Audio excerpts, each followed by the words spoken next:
Hi, I'm Rob Ross. Welcome to stormy mountaintop here.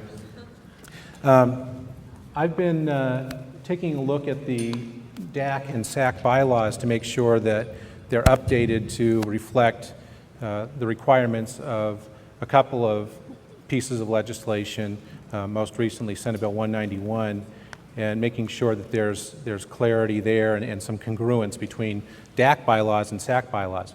And they do require some, at least my recommendation is to make some adjustments to both of those, the standard SAC bylaws and also update the DAC bylaws to reflect that legislation. If you could scroll up a little bit, please, Dorinda, until you see green. So in both of these documents, Article 3 lists the duties and responsibilities. This is the DAC bylaws, duties and responsibilities. And what I've done is I've coded the green ones. I didn't make any changes to those because those were already reflections of the statute. So the first duty for DAC is recommendation for spending school district monies. So and there's the statutory reference there. Paragraph B is the DAC's responsibility for reviewing and making recommendations regarding district improvement plans, and there's the statutory reference. Scroll up, please, Dorinda. C, I did add an extra statutory reference. This is the DAC's responsibility to review charter applications, and there was already one statutory reference, but then I added another one there, at least recommending that we add another that relates to the DAC's responsibilities in reviewing charter school applications. D is unchanged, and that's basically any other issues that the board and the DAC want to study and make recommendations for, and there's a statutory reference for that. E is the district, it kind of relates back to the improvement plan also, but for the DAC's responsibility to look at the accreditation of the district and make recommendations to the Board of Education for changing or improving the school's accreditation. And no changes to that. So here's where I start to make a few recommendations for more change, the blue. So it's basically correct, but I added some reference. F is the DAC is to provide input and recommendations on an advisory basis regarding the assessment tools, and this is what Sino was just talking about. Actually, it was previously in statute, but Senate Bill 191 added some additional language. It actually repeated almost the same language. So DAC is supposed to review on an advisory basis, review the assessment tools that we're using and make sure that they're fair and such. So I've added the statutory references there. G, this is basically a conglomeration of a couple of requirements, but boy, this is quite a task for DAC. So it's kind of a couple steps process, and it does relate to the SAC's responsibilities too, and we'll talk about that in a minute.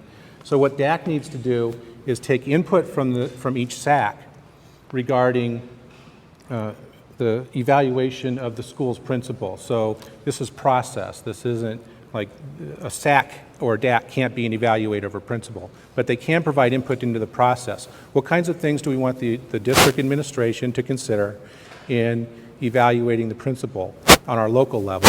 So SAC comes up with those recommendations. They convey those to DAC, and DAC makes recommendations on an advisory basis to the Board of Education. SAC also will do this to the school administration, make their recommendations, and we'll talk about that in a minute. So there's the statutory reference for that. These that are all red, these are my recommendations for brand new sections that have not been reflected in the bylaws but are DAC responsibilities in statute. H actually isn't specifically a DAC responsibility, but in Douglas County our recommendation is to, since the makeup of an evaluation advisory personnel performance evaluation committee is actually the same kind of makeup that you'd find in the DAC, including teachers, including parents, including community members, that DAC is a perfect group to serve as that evaluation council. So H is a new section I'm proposing to formalize that this is an official duty of DAC to make a consultative role with the Board of Education to look at the fairness and the effectiveness and the credibility of the performance evaluation system. So again, new statute and a new role for DAC.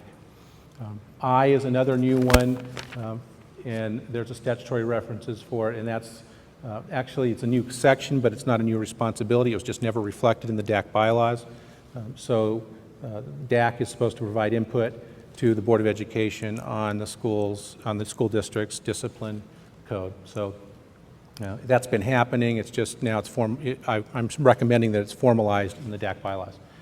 And then the last new section for the DAC bylaws would be that, and this is again an older statutory reference, but it hasn't been reflected, is that if the school district seeks to be waived from any requirements of state statute, that it's reviewed by DAC. This happened last year when we requested a waiver of the statute regarding the timing of charter school applications. We requested a waiver of that. That was run through the DAC. But that's now specifically, at least my recommendation is to put that in for the DAC role. So those are the recommended changes for the DAC bylaws. If you could switch to the SAC one, please, Dorinda.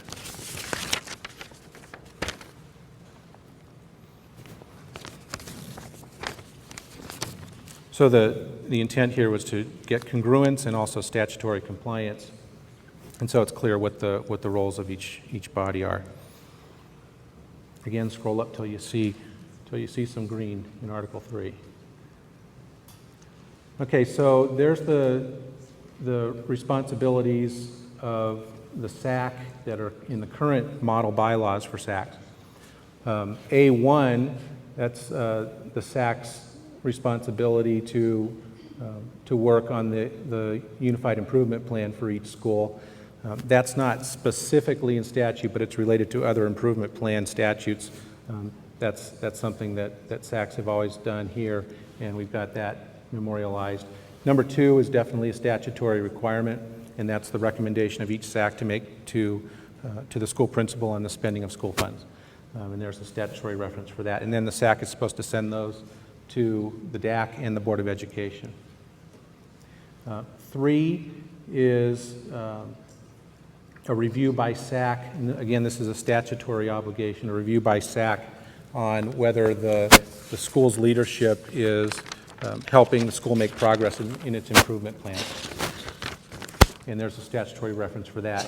3, B, and C are not specific statutory requirements, but they're Douglas County School District expectations for SACs that, on an advisory basis, that the school accountability committees review safety issues in that specific school, and also any other community concerns that are brought forward regarding the responsibilities of the school leadership and the SAC. 4 is also another district expectation, board expectation of the school accountability committees to gather and provide information to the principal and the DAC on what's happening in the local schools. So what are the concerns in the community? Convey those to the principal, convey those to the district accountability committee. Number 5 is another statutory one that's currently there and is just pulled right from the law. If a school's on an improvement plan, then the SAC is supposed to advise the principal creating a plan and revising it if it's needed. 6, another expectation of the district, not a specific statutory obligation, and that's reporting on what the status of the school is in terms of performance of the school, and provide data for that. So that should be given to the Board of Education, probably through the DAC is the way that's best done. Again, red is brand new recommended language, and this is part of Senate Bill 191, and that's the role of the SAC, the advisory role of the SAC in providing recommendations to DAC and to district administration regarding school principals' development plans. That's an obligation in statute. Every principal has a development plan, and the SAC can provide their advisory input to DAC and administration on what kinds of things should be in those improvement plans, and also what kinds of things should be considered in a principal's evaluation. Now again, SAC or DAC cannot evaluate licensed personnel. Only licensed personnel are evaluating licensed personnel, but there is a role for those committees to provide input on what kinds of things should be considered. There are also standards in the principal evaluation standard. There are places where community input is expected of principals. How are they gathering that input in making decisions at the school? This is where SAC can give advice. Is the school leadership getting that input in a meaningful way, and is there good communication about that? So this is a clear role for SAC to provide that advisory information to DAC and to district leadership to make sure that in DAC's role of saying, is our evaluation system working properly and fair, take that input from the SAC and make sure that it's reflected in the evaluation system for principals. And then the last one there is just other duties as assigned, basically. So those are my recommended changes to the bylaws based on statutory obligations and making it clear what the roles are of DAC and SAC. So any questions about that? Yes?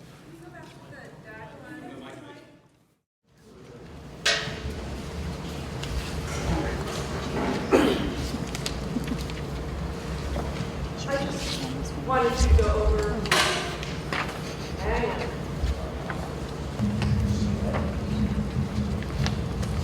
was hoping you could go into a little more detail in the red line section on the, further down, Dorinda, the input on the Personnel Performance Evaluation Council, and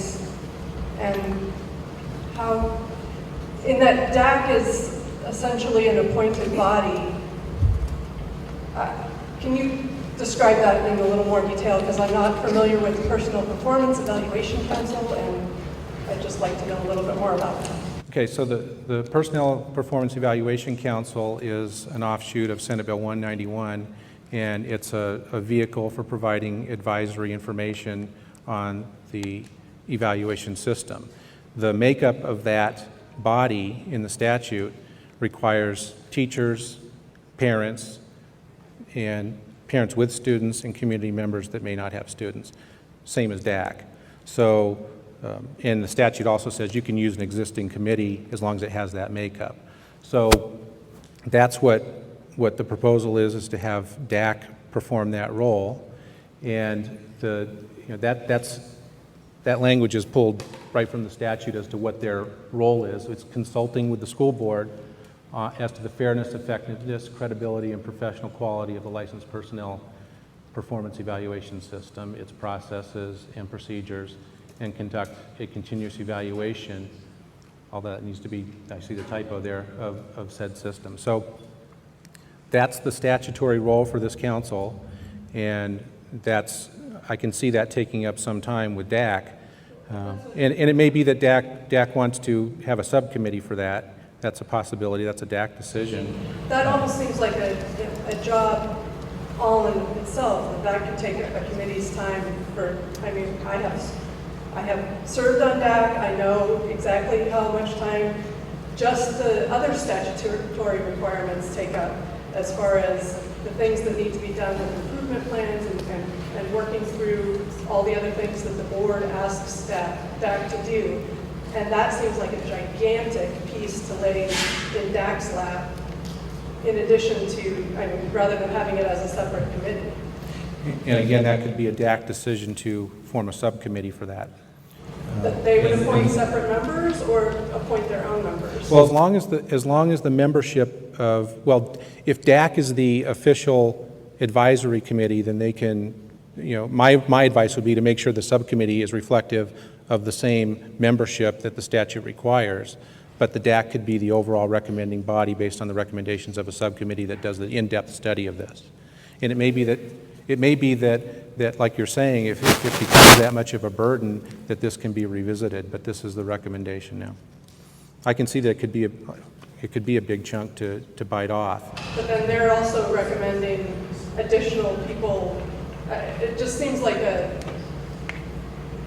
seems like it needs a little more input from the community on that particular paragraph. That's just my personal opinion. And I think that's a role of DAC, to get that from SACs, to get that from DAC itself and make a recommendation. Other questions on these? Yes. Come on up to the mic. Can you give a little more information on the principal feedback? So for a SAC, what is it that the state is really looking for from the SAC members as far as obviously constructive advice on things that are happening with the principal? I mean, that puts SAC in a little bit of an odd place, especially since the principal is a member of the SAC. Do you know what they're trying to do with that statute? The intent of that statute is for the school community to provide input into the process. What kinds of things should the district, the SAC is saying on an advisory basis, what kinds of pieces of information should the district consider in a principal's improvement plan or their development plan and in the principal's evaluation. It's not an evaluation of the principal's performance. It's about process. So, one school may say, well, we want to have a survey. Another school may say, well, it makes sense here to do a focus group. That's where I see this statute saying that the role of the SAC is. What process should be used to gather the school community's input into that the school principal's supervisor can look at to see how they're communicating with their community, how the performance is reflected by the community of that principal by the community. So it's a process-oriented statute to get that input from the local school community. And I think the great part about that system is it does mesh with the SAC's responsibility to report to DAC as to what they see in their local community that should be reflected in an evaluation system, and then DAC needs to evaluate that and report to district administration and the school board on how the evaluation system is working to properly reflect that input. Yes. So I have two questions, and I'm going to try to speak loudly since I know the cameras are rolling. But the first one regarding this, is this an annual requirement so that this is the development of these evaluations are being reviewed annually by the SAC? And I would assume there would be a significant amount of work in the first year and then just an annual update as to the community's wishes. And then are there going to be however many schools, that many different evaluation systems based on those different communities' decisions all across the district?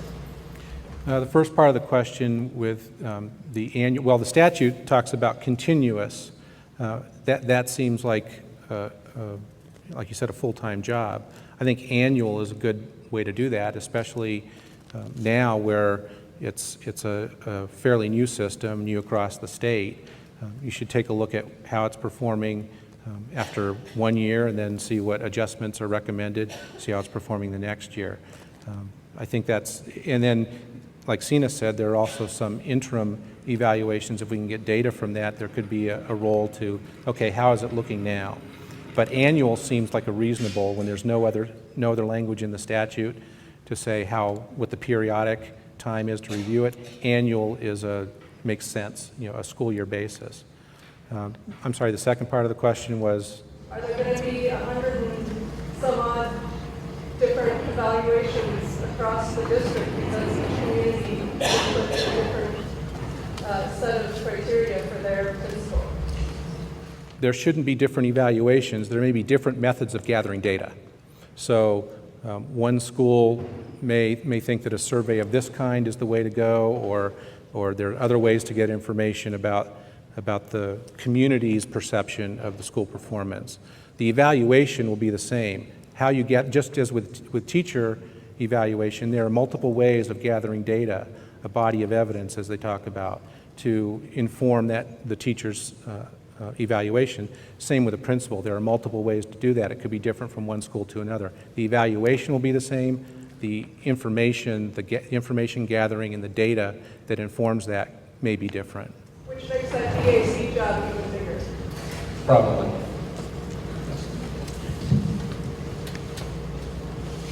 Along those lines,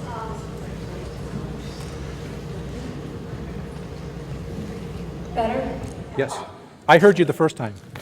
So if a SAC were to recommend that a survey should be developed or a focus group should be put together to help evaluate a principal, who then who would build the survey and who would run the focus group and collect that data? So keep in mind this is an advisory role for the SAC, and the final decision on that is the creator of the evaluation system, which is the district, informed by SAC's advice. So it could be that there is going to be, back to your question, it could be one, the DAC takes all of this and says, okay, we're going to do one system, or we're going to recommend one system to the school board. But right now, school principals and SACs are gathering information in different ways now. So I don't see that as any different. It just is, I think, a better way to think about it. Maybe think about it more systemically and not somewhat haphazardly. So it could be different at one school to another about how to gather that information.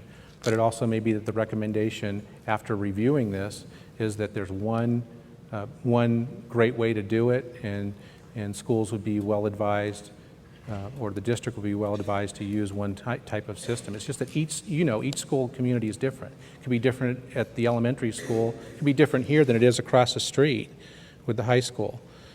So who's responsible for gathering that? That's where the recommendations come in. Implementing that is not the role of the SAC necessarily. Implementing that is the role of administration. Now, could that be the administration bounce it back to SAC that you implement this? That's a possibility. I can see problems with that, potential problems with that, but that is, the responsibility for that is with district administration and the school board, but it could be that a specific school wants to delegate that, and if it meets quality standards, then there's no reason not to have SAC do that. If it meets other quality standards. So it could be different at different sites. It's all about the quality of the recommendation, and principals may implement it, SACs may implement it.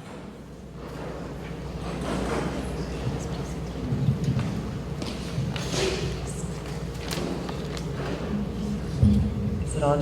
Okay, staying on the topic of the last question, are you going to provide guidelines? Because you said community input here, that would probably be part of this, but I don't see community input even in that wording, and I do think that's an important thing that probably every SAC needs to come up with a method of how they're going to gather input from the community. But honestly, I have a feeling that this would be very difficult to interpret for a lot of SACs if there aren't some specific guidelines like we have when we developed our school improvement plan, and also deadlines as to when that needs to be submitted. Is that going to be done? Guidelines for how to implement this? Yeah, so that specific piece on how to do this principal evaluation plan part and how to make these recommendations. I mean, like I said, you said community input, but that's not up there. No, the SAC is a vehicle for community input. A specific SAC can recommend on an advisory basis their own method of what the best way to get community input. It may be working right now at a school in a great way and no reason to change it. They can, but they don't have to. Is that something that would be recommended as part of this process, that they should at least fulfill a couple steps, and how they do it is up to them, but that they at least consider a method of getting community input, maybe a method of some other kind of input that they, just some guidelines. Because it seems to me that this is going to be difficult for people to interpret and to understand exactly what they're supposed to come back with. I guess I don't understand how it's any different than what's happening now with It would community be nice to have input. some guidelines. Raise your hands, thank you.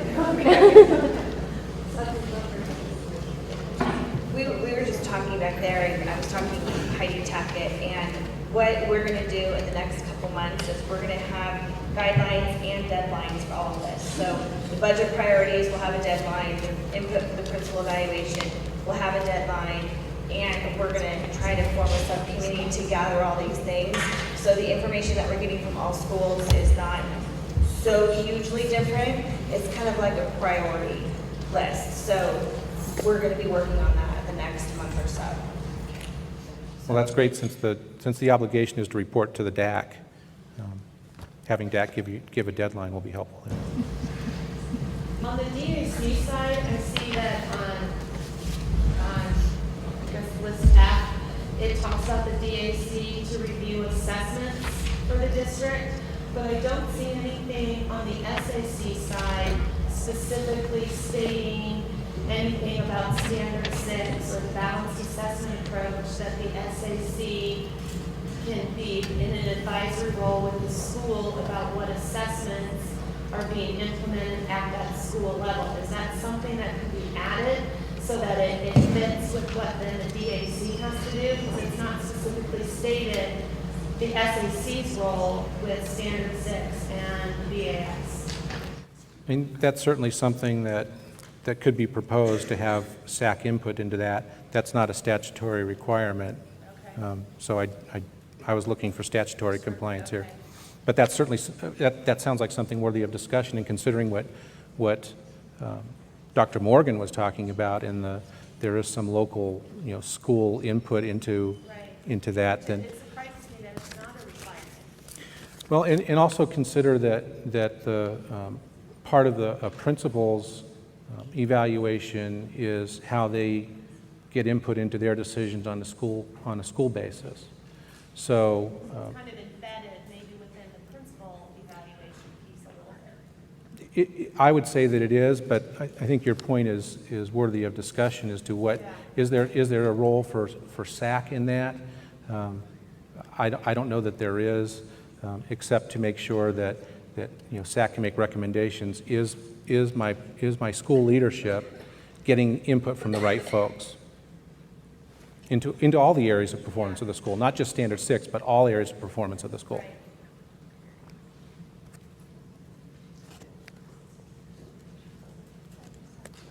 Okay. Well, just like Dr. Morgan said, if you have other questions, please feel free to email me, and I'm sure that the DAC will also talk about these proposed changes. It will be on the school board's agenda, both of these documents, for the school board's consideration at the October meeting. So there will also be additional time for input there. Thank you.